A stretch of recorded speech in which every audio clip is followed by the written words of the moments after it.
Okay, and we're off. Yeah, so Dr. Capece, thanks for joining us. Folks have looked at your CV, faculty profile, and prepared for this session.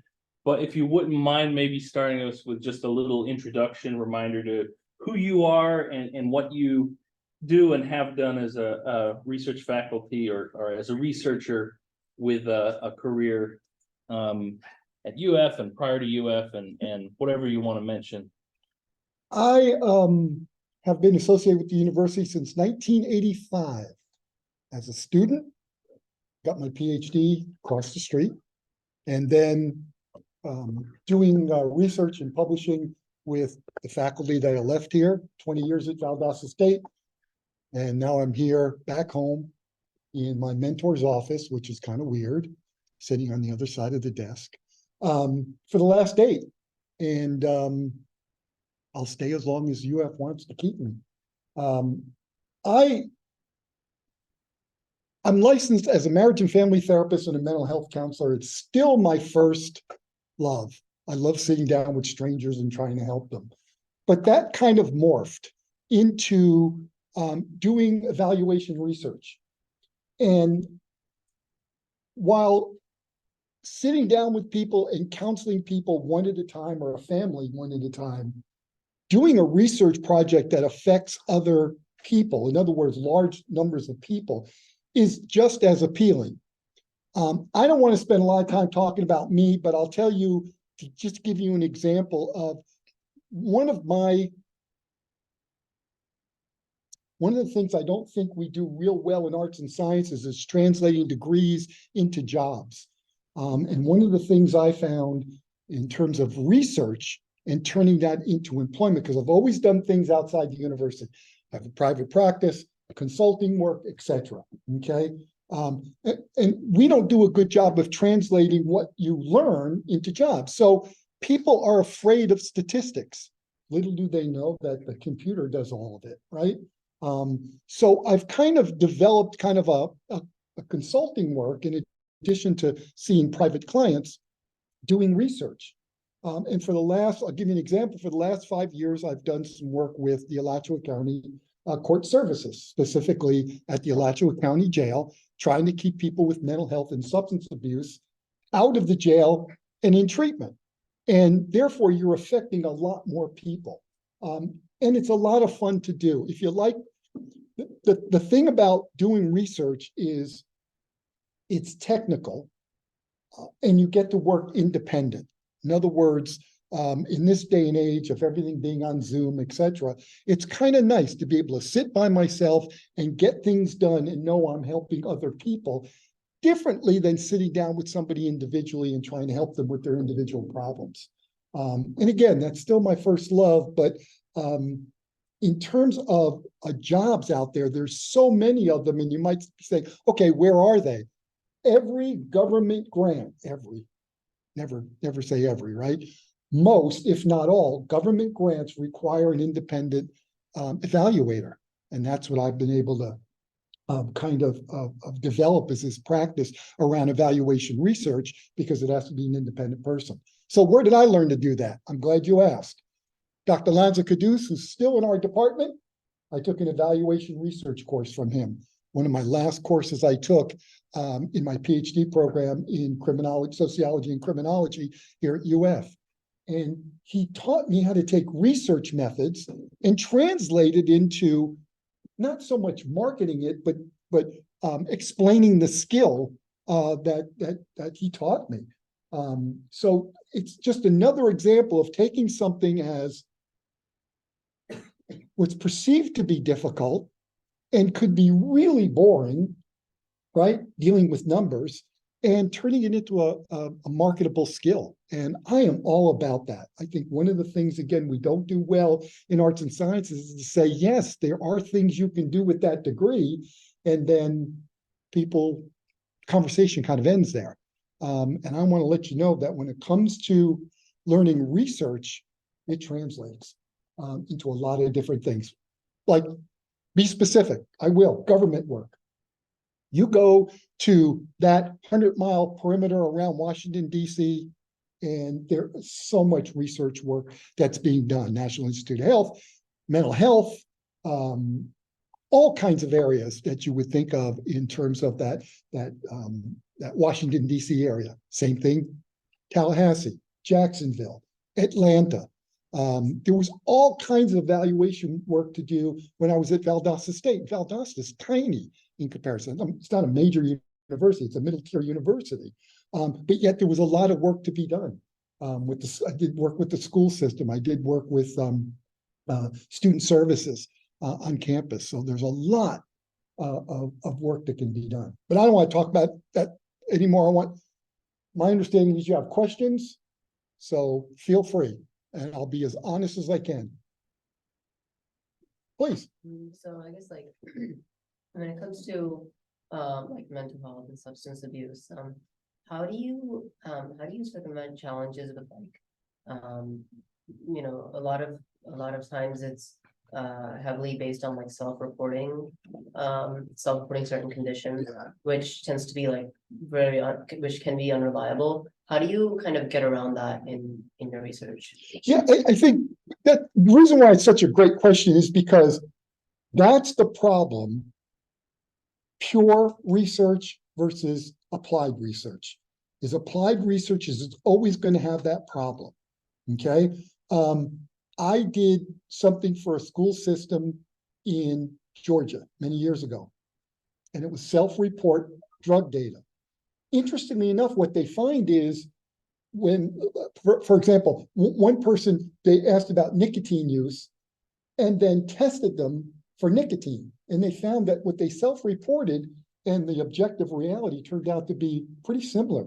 So it definitely could be skewed. There's no doubt about that. But that's why having multiple indicators of something is real important. But it's an inherent problem with any self-report data. I have self-report data from the jail. And tomorrow when I present it, it's going to be, here's one of the things we need to verify. Absolutely. Absolutely. It's a question, it's a problem that doesn't have a really good answer. So you deal with what you're given. Please. So my question is, how has your work in studying substance abuse aided you in better understanding your target demographic, like at the time? So like, I know you worked with like college students, specifically like Greek affiliation. Yes. You also mentioned now that you're working with like a jail. Yeah. So within whichever demographic you're working with at the time, how are you able to understand like warning signs and behaviors for future use? Yeah. When I'm doing research, I'm taking more of a global view.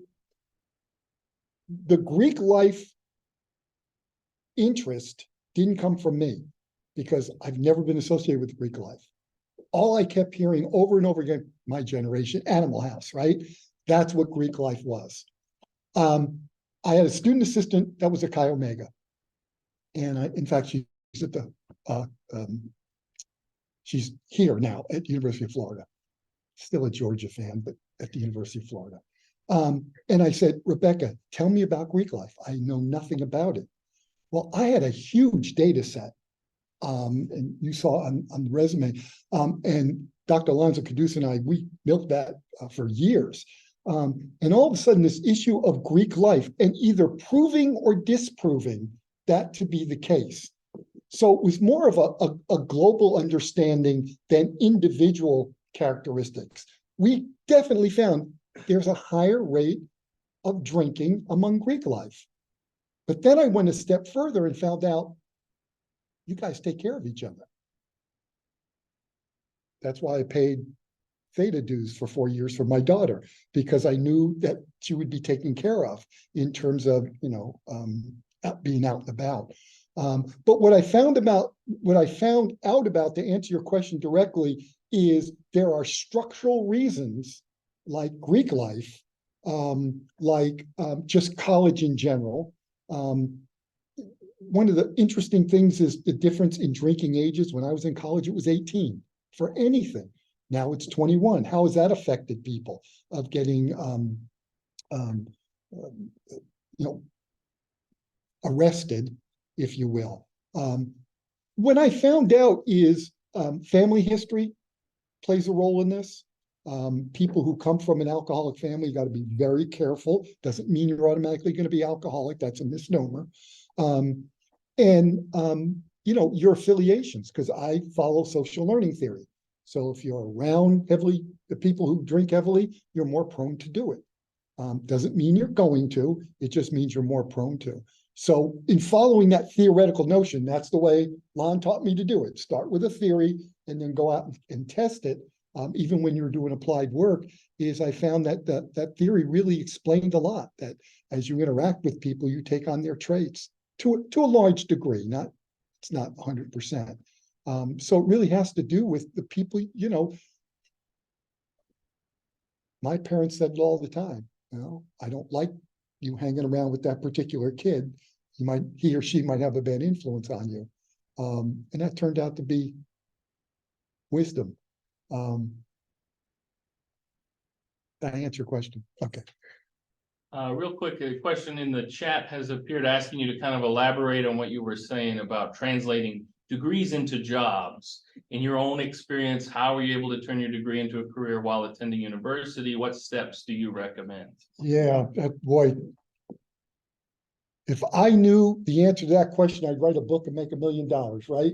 I really think, listen, if I had my way, there would be no majors in arts and sciences. You'd get all general degrees. So you get bits and pieces from a lot of different areas. That's the first thing I would say, is take a totally different courses from different disciplines. When I was getting my PhD here, I had a family therapist on my committee. I had a researcher on my committee. I had a theoretician on my committee. So I made sure I had my hands in everything. When I was an undergraduate, I went to a little college in Ohio. We didn't have a lot of majors. You've got just a bunch of different areas that you can go into, and I would encourage you to do that. But the most important thing I tell everybody is don't go by what I say. Go talk to people working in the field. Go out and do your homework, because they will tell you if you want to work in X area, okay? That you go and you talk to those people, and they will tell you, here's the degree I've got, this is why I got it. And you need to ask follow-up questions like, okay, but other people, they have different degrees. Do they have graduate degrees? Do they have PhDs? How far do I need to go? What requirements there are, for example, you want to do therapy, what requirements there are for licensure. If you want to do research, then going out and asking people, well, how did you get to where you are today? I think that's the most important thing you could do. Do your homework, go out and talk to people in the areas you want to work in. It's the same. Let me give you a concrete example as far as law, right? Well, to get a law degree, you got to be in pre-law. That's simply not true. That's simply not true. Law schools like a lot of diversity in there, and I've written hundreds of law school letters of recommendation. Again, contact people, and let me tell you, people are more than willing to give you that information. Does that answer your question, chat? Yes. Thank you. Go ahead. So given the nature of your research, like it being about substance abuse and like working with high schoolers and college students, do you think that your background as a therapist makes it easier for them to trust you and like be willing to participate? Absolutely, without a doubt. The license, quite frankly, opens doors, because it's a credential that says I can do something. And in addition to that, if you want me to research it, I could do that too. Absolutely. That's the way, be honest with you, that's the way I market myself, is I'm a licensed psychotherapist, but I also want to find out facts about what I do and what other people are doing. So without a doubt, again, the more credentials you bring to the table, I think the better off you are.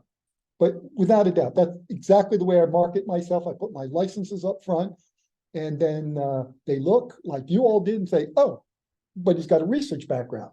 So I was licensed when I got my PhD, and I wanted research credentials, as well as, you know, in the therapy world, being called doctor is, you know, is a, I don't know, badge of some kind, I guess. But yeah, with, you are absolutely right on target. That's the way I do it. And it's worked out for me. Yep. You gotta be confident in your skills. Without a doubt. Please. Okay, so when you go from being a therapist, you notice impacts from person, but when you go to research, you're being more global. What impacts have you noticed from your research compared to like one-on-one observations? You want me to rephrase? Yeah. Okay. No, it's a great question. I'm trying to think of how to. You see, the reason why I struggle with it is I really see a relationship from research to doing therapy. Best practices to me is, or evidence-based practice is not just lip service for me. It's reality. When I read about therapy and research therapy, I translate that into how I do my practice. So I don't really see them as separate entities. I see them kind of as working together. And because again, the way I was taught, my major professor, Ron Akers, said that Dr. Akers would always say, research is supposed to inform your practice, and your practice is supposed to inform your research. So it's really a nice like feedback loop of wow, I wonder if this therapy would work with other people, which informs research. One day I said, Dr. Akers, why don't you write an applied research book? He goes, that's your job. He goes, I'm a theoretician, but one informs the other. And I think that's so true. So I don't really draw a distinction between the two to tell you which one impacts. Ask your question again. I want to. I was 'Cause I thinking more about like, have you noticed any impacts from your research, like in practices of law, compared to like how you would be able to, like one person's impact on your therapy? Yes, I'll give you a concrete example of that. For 5 years, I've been doing the jail survey, and one of the things that came out of that is the possibility of a central receiving facility in Alachua County, where the police officers are going to be able to drop people off, get them assessed, and then they will transport to the appropriate facility. So that is huge. It was a big deal. And that was through, quite frankly, doing interviews and doing the research. So hopefully that will happen in the county, which will make the police officers' lives a whole lot easier. So yeah, absolutely. Greek life, of just making it real clear that, yeah, the drinking is higher, but the taking care of each other is also higher. I'm not criticizing Greek life because of, Animal House, which was a movie, right? Go ahead. So you've done a lot of research in like teen drug and alcohol abuse. So like, what has been your biggest takeaway throughout the years of research? And like, is there like an overarching theme that you kind of found when you've been researching? I've got to go back to what I said earlier. Be honest with you, it really is that context is so important. When I first started in the counseling field in substance abuse, there were so much misinformation. I shouldn't say misinformation. I should say we didn't have a lot of information. Context is real important. I'll give you a concrete example of that. We would admit teenagers into an adult facility, and then over the years found out that's just plain ridiculous way of treating kids. And now we have separate teenage facilities. So it's kind of, again, that context of treating kids with kids versus treating kids with adults. And we didn't know any better back then. I mean, now, if we had that conversation, you'd say that's ridiculous. But back then it wasn't, because the field was so new. So yeah, to me, context is just so important of understanding the context in which human behavior takes place, whether that be drinking, mental illness, anything for that matter, student life in general. of being at a major university versus being at a small college. Just that context is real important. Another question in the chat from Simona, with your history in therapy and research, are there any daily habits, mottos, etc., that you have personally adopted and found beneficial? I love that question. Oh. The one that comes to mind most often, I've got a bunch of them, to be honest with you, but the one that comes to mind most often is there's two sides to every story, even the ones that look really obvious. I've got so many stories, I can go on forever, but I learned that early in my counseling career when it was obvious what was going on. And I almost made a huge mistake. I almost called the police on somebody when in fact that wasn't what was going on. And I learned from that day on, that day forward, and I was in my early to middle 20s. So I learned it early on. There's two sides to every story, and to listen to both sides, whether that be doing research or whether that be doing therapy, is I learned that. Even when, and the other one is more a criminological thing, you're innocent until proven guilty. I just love when people say, well, it's obvious that the cop did this, or it's obvious that the woman did that. No, nothing's obvious. And let's listen to the other side. And then an attorney will get on TV and he'll say, well, she's innocent. Well, that's what the attorney's got to say. Well, let's listen to the other side and find out. But that's the one that I learned early on in doing therapy and doing research. There's two sides to every story. And I believe in that, there's the left side, the right side, and then the truth somewhere in the middle that we may not ever get to. But that would be the biggest one. I can't emphasize that enough. It taught me, honestly, to listen to people, to go, oh, okay, now I see the point you're making. And I don't have to agree with it, but I see why you're saying that. And I see why you're saying that. And you're not wrong and you're not wrong. But we got to find the middle ground and compromise and all that kind of stuff. And by the way, I'm just as guilty, right? Sometimes I don't want to compromise, which is being hard-headed, not good. That was a great question, by the way. Some hands on either side of the room. You can Go ahead. So I know, you go first, you go. I know you said that you've always done something outside of the university. Did you do anything during your undergrad that you felt like positively impacted your experience in research? Well, no, that's a blast from the past, right? That was about 150 or so years ago, but yes, I worked my way through college working at a halfway house.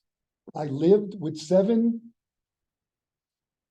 back then we called them juvenile delinquents, okay, who just got out of an institution and they'd come to the halfway house. And I was a house parent. They were 17, I was 19, so there wasn't a lot of difference in age. It was like, contemporaries of mine. But I did that for 2 years, and then I worked in a maximum security prison after that, which lasted a year because I couldn't take it, quite frankly. I can't understand. Anyway, the point being is, yes, that impact. You know what? I took a sociology class in high school, and I knew that's what I wanted to do. I wanted to do something with people. So it was a natural thing. I worked with a Catholic priest in Massillon, Ohio, halfway house.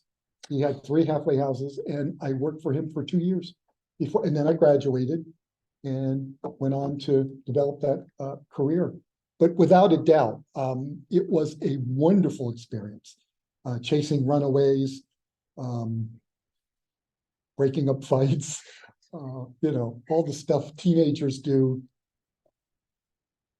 times 10. The other reason why that impacted me and why I really like doing family therapy is learning about dysfunctional parents. And I'm not talking about parents who makes decisions that we don't like. I'm talking about people that are dysfunctional. that really hit home of, oh my God, how could you say that to your child? And just feeling awful about it. And again, I'm their age. And I had parents that were together for 68 years. So I had no conception of even divorce, let alone the kinds of things those kids went through. And then I realized, and that's why I keep saying context is everything. You know, there wasn't one kid that I worked with in that 2 years who came from a stellar family. So that kind of influenced me a lot to want to do family therapy and make that family unit stronger. Yeah, absolutely. God, that sent me back down memory lane. My question is, you have so many publications. How do you create a research question? Do you think it's like a mindset that you continuously question everything, or is it one question leads you to another, or someone influences you? Like, you have so many publications. How did you get to that point? I question everything. I got to be honest with you. I'm a child of the 60s and 70s. And that's what we were told to do. That's what I asked students to do. Don't take what I'm saying as truth. Question it. I have no problem with that. I want you to think on your own. So without a doubt, I've always been, well, what about fill in the blank? I'm curious. I'm curious about people. Again, part of the influence for me was growing up in New York. You know, we talk about multiculturalism. Well, New York I grew up with that. You know, you go down Canal Street, you got Little Italy on one side, you know, and you've got a different ethnic group on the other side, and you mingled. You know, you were part of the different cultures. My high school, many different cultures. Then I went to Catholic school, and I'm getting over that. But yeah, it really, I just have a curious nature. I not question everything like everybody's wrong, but question everything like, I wonder what it would be like if. And I love getting out of my comfort zone. Like fraternities and sororities. I absolutely had no idea what they were about. And my Chi Omega person, she was wonderful. You know, She's still here, right? well, actually, this was at Valdosta State, Okay. and now she's working at the medical school. Wow. Yeah, yeah. It's just so neat. I mean, but yeah, I just have a curious nature. You give me data and I'll come up with something to research. Yeah. Yeah. As I like to say, it makes me feel like a mad scientist, right? You give me the data and it's like, okay, let's try this. Let's try this. Let's try this. I just had a phone call before I came over here and I said, I still got to figure this out. I still got to figure that out. You know, I'm the kind of person that gets up at 3 a.m. and says, and then I get to the computer. I'm crazy that way. Please. How do you transfer like your research findings into like a therapy? I've never done strictly clinical research. My use of research is to read the journals and to know whether they used a good methodology or not. It's not so much the conclusions, how did you get there? And taking people and understanding the process that they use. So we can argue about not agreeing with how you did it. Your conclusions are your conclusions. So I've really never done that kind of research. It's always been more context kinds of stuff. So I've never researched therapy. I've researched programs, which is a little bit different. The one time that I delved into that indirectly is I did an evaluation of a treatment program many years ago. And it was very interesting because one group was saying, what we do helps the most. And the other group said, what we do helps the most. And what they're telling you over there isn't true. And again, there's two sides to every story, right? So I'm taking it all in. And what I found is neither of the therapy approaches helped. What helped the most is whether the women were in church and had a job. And I had to report to the federal government that the program's wonderful, here are the two things that seem to help the women the best. So it wasn't even one of the, and that hurt me, right? As a therapist, I wanted to prove one right, one wrong, but the data simply showed conclusively. I had a friend doing a similar piece of research in another state, and she found the same thing. Leslie found the same thing, and we kind of compared notes. So, so I've never really done therapy research, but the times I've looked at the outcome of therapeutic interventions, neither therapeutic intervention was really helpful. It turned out to be, three things: staying out of an abusive relationship, making sure they were integrated into a church group of some kind, and thirdly, that they were gainfully employed, which obviously for an abused woman, it was important because now she could be independent, right? She don't need the guy to pay the rent. She can pay it herself. So that doesn't mean the therapy didn't help. It's just that what the ladies reported was not, thank God I went through cognitive behavioral therapy. It's thank God I've got a support group. And there's all kinds of data out there to prove that support groups tend to be the most important thing in trying to get over an illness or whatever. AA being a perfect example of that. It's free and it works. I want to believe my therapy's better, but I can't prove it. Jump to one of the pre-written questions Sure. quickly from Henry Valdivia. Has there ever been a time in your research where your work had put you in an uncomfortable situation or a type of research you felt unwell about? And have certain topics ever affected your mental health or your view on life, as their topics are more human focused than people who study geology and rock formations, for example? That second question, I've never thought of that. I don't think I can answer that question without a lot of thought, but most likely, yes. Just nothing comes to mind. The first part of that was? Situation in your research where you were uncomfortable or that you felt unwell about? Yeah, the evaluation I was just talking about, I felt really bad looking at the staff saying, guess what? And they were none too happy. Other times when I do qualitative interviews, qualitative research interviews, and trying to translate what is a very strong opinion into a recommendation to make the situation better. That always makes me uncomfortable because I don't do research to run people down. And sometimes when you're doing qualitative research, which is like you have an interview schedule and you're going through it, people say, well, I'm going to tell you right now, blank, blank, blank, blank.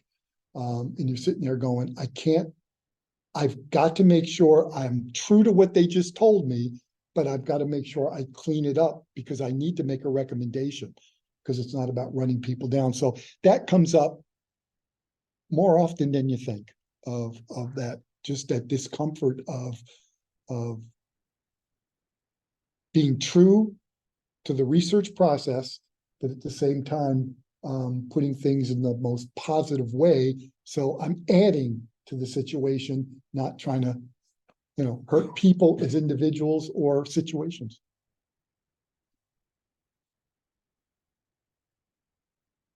Do another online question. Please. Danielle Marini asked about if there's a particular research project or publication that you're particularly proud of or had a significant impact on your career. And then another question is about working with schools and correctional programs, the most effective strategies for reducing substance abuse in those kinds of institutions. Yeah. The first one is easy for me. I don't have any one in particular. But understand I came to get a PhD to do my practice for the rest of my life. I never thought I'd be teaching at a university, never thought I'd be doing research for profit, if you will. The first time I saw my name on a publication, it's like jackpot. And that's because of Ron Akers, my mentor, my major professor. He said, everybody I've ever worked with over the years has always had at least one publication. So I always did what he told me to do, so I did it. And I got it in a journal with very big names in employees assistance programs. It was a huge thing. And I know Ron had a lot to do with that. So I was most proud of that first one. It's like, and then after that, it's like you're on a mission to find out what's going on, to be curious. So yeah, probably the first one. The book chapter in Ron's book was huge because he's nationally known and your name's in the book. But probably the first one, it was pretty, it was awe-inspiring of, damn, you know, you make copies and you put it on everybody's plate at Thanksgiving, you know, that kind of thing. You're you know, my grandkids, which I don't have any, but when my daughter has children, that they're going to be able to see it, which is kind of nice. What was the other part of that? Most effective ways to reduce substance abuse in correctional facilities and schools. Yeah. I don't know if there's any one thing. Yeah.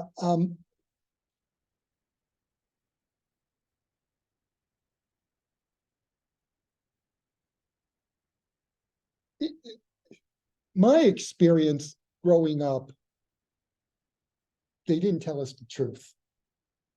We got to tell kids, and I'm not talking about college. I'm sorry, I'm using the term kids, but I'm not talking about college age. I'm talking about little kids. Tell them the truth.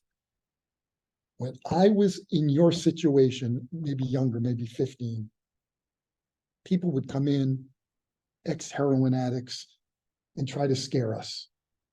And I think that's just absolutely the wrong approach. We were smart, but you guys are so much more smarter. And the generation behind you is smarter than you guys are, right? And tell them the truth. I think we spent too much time trying to scare kids. I used to go, when I was in practice in Vero Beach, Florida, at the mental health center, we used to go to the schools, and I had a guy that went in with me, and he'd say, here's why you shouldn't use drugs, because you're going to go to jail. And literally the kids would laugh. I said, you can't say that. You're not, what are you going to scare them straight? We know that didn't work, right? If you ever watched the show Scared Straight, if not, stream it. It's funny because the kids knew if this guy lays a hand on me, I'm going to be rich for the rest of my life. It doesn't work. You go in there and you tell the truth, right? And I think parental influence. I knew I was doing the right thing when my daughter looked at me one day and said, Daddy, why don't you get drunk like Mr. Blankety Blank? I said, because baby, I don't drink like that. And therefore she doesn't drink like that. I think parental influence is real important. And I think too many times what parents say, well, the kids nowadays. Well, you know what? I need to be responsible for my daughter. My parents were a great role model for me. I mean, you know, a big Italian family. We drank wine when we were 15 years old. A little bit of wine, a lot of bit of, you know, ginger ale or something. But getting drunk, nobody got drunk. I think that parental influence is real important. Well, they know that they can't drink until they're 18 or 21. Well, you know, do as I say, not as I do. I don't think that's a good idea at all. So yeah, that's probably most important. I think parental influence, a role model, and tell the truth. Don't try to scare them into believing that you know, they're going to die instantly if they take drugs, because that's simply not true. And alcohol, maybe this is another one. Alcohol is the #1 drug, period. You can take all the other drugs, combine them, and it doesn't have the devastating effect that alcohol has. And still we go in there and say, well, alcohol, yeah, I know it's a drug, but. No but, no comma. It is. And again, that's one of the big lies that we told. Well, as long as they're not smoking pot, as long as they're not taking LSD, as long as they're just drinking. And you just kind of roll your eyes. Please. Despite like your obvious passion for the topic and that rewarding feeling of like seeing your name on a journal, do you ever still experience like any type of burnout where like you just don't want to research or you just like can't bring yourself to? And like how do you get over that? If so. I don't. I'm not trying to be modest or anything. I really do. I love what I do. It's not a job. I haven't worked in many years. I like doing different things. I get burnout when I'm doing the same thing over and over again. That would probably be the best answer I can give you as far as being burnt out, but absolutely not. Absolutely not. And that's why I'll hang on at UF as long as I can, because being around you guys is like icing on the cake. And I'm not trying to blow smoke here. It really is a feeling of learning from you, as well as hopefully I teach you something, but learning from you, yeah, keeps me current, makes me figure out how to use computers better. Please. Are there any other like areas that you like to support for trying to like study different drugs like Yeah, the reason why that's such a great question is the drugs that were being used and researched when I was working in drug treatment programs and the drugs now, we're just a country where we invent new drugs, right? That we went through the designer drugs and the party drugs, and then fentanyl. I remember the first person I worked with that was using fentanyl. I said, "What's that?" And you're constantly learning. The whole opioid epidemic to me is interesting because of the way it was marketed. If you're following that discussion, it is fascinating. Exactly. It's awful. I was going to use a different word and I stopped myself. It's just absolutely awful. And that's what I mean by context, is we can't have the epidemic without that piece of it, as far as I'm concerned. So yeah, I'm curious to go to, I got to get a certain number of continuing education credits for my license, and I want to learn more about fentanyl. I know a little bit about it, but I find that fascinating, where 10 years ago, 15 years ago, 20 years ago, it was all the, designer drugs. And then of course, before that was alcohol, Valium, Librium, Xanax, things like that. Yeah. I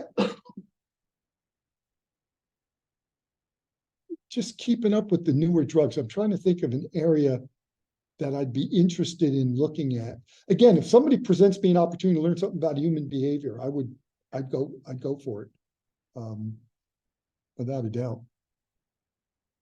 Please. What type of research do you think that our generation and future generations should invest more in? That's a loaded political question. How do I answer that?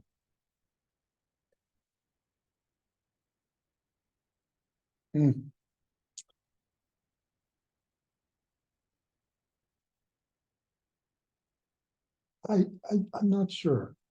I'm not sure how to answer that. I think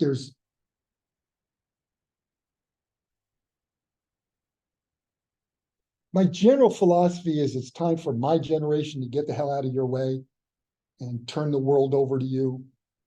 So it would be more of, what is your generation curious about? What kinds of areas would you be interested in? I don't think it's my place to dictate that. I have things I'm interested in. I'm interested in issues of sexuality. I'm interested in issues of race. I'm interested in issues of gender in general. Again, influences, having helped raise a daughter of women in society, and listening to my daughter firsthand. So that I think is something moving forward that I'd be interested in, and how that translates into interest in your age age group. But I really do believe that. I'm not trying to enamor myself to you. It's more of it's time for us to get out of the way. The same way we asked our parents to do the same thing and turn it over to you and say, what's interesting to you? I'll teach you how to do it. You tell me what you're interested in. And we go down that road together, which is exactly what that student did for me years ago, right? They said, you tell me why it's so interesting to be in a sorority. I don't get it. And she explained it to me and I learned something. So she had as much to do with that agenda as I did. I taught her how to do the research, but she gave me the content, and that was invaluable. I then understood, oh, that's Greek life. I know that was a non-answer. Go ahead. You talk about how you find your way around and searching two sides. Have you always had this opinion since you started, or has your research shaped your opinions? My father taught me that. Two sides to every story. And again, I believe growing up, I hate to keep going back to context, but growing up in New York taught me that, because you're so diverse in opinions, just being in school. So I've always kind of had that, wow. Not only that, but of course you go off to college and you find out all those things. Let me rephrase that. A lot of the things your parents taught you didn't turn out to be exactly right. Or it was right in their generation and it's not right in our generation. So, I've always had that. And again, I think it has a lot to do with just a diversity in the area of the country I grew up in. At first it forces you, and then you see the benefit of diverse opinions and realizing nobody's right. Nobody's wrong and everybody's right, because they have their own culture. I love the word culture. I think it's a real important word. Moving forward, that's something I'd be really interested in, just have cultural changes. Yeah, I've kind of always had that opinion. Not that I don't have an opinion on what I think is right. I don't want to give you the misconception that I'm this, always can see both sides. Sometimes it's like I see both sides of the story, but I still think this is the right answer. Because of course I have my own values that I live by. And that will be the note to end on. We're at Okay. time. Oh, but yes. Thank you so much for joining us. You are welcome. Thank you all for having me. I appreciate it.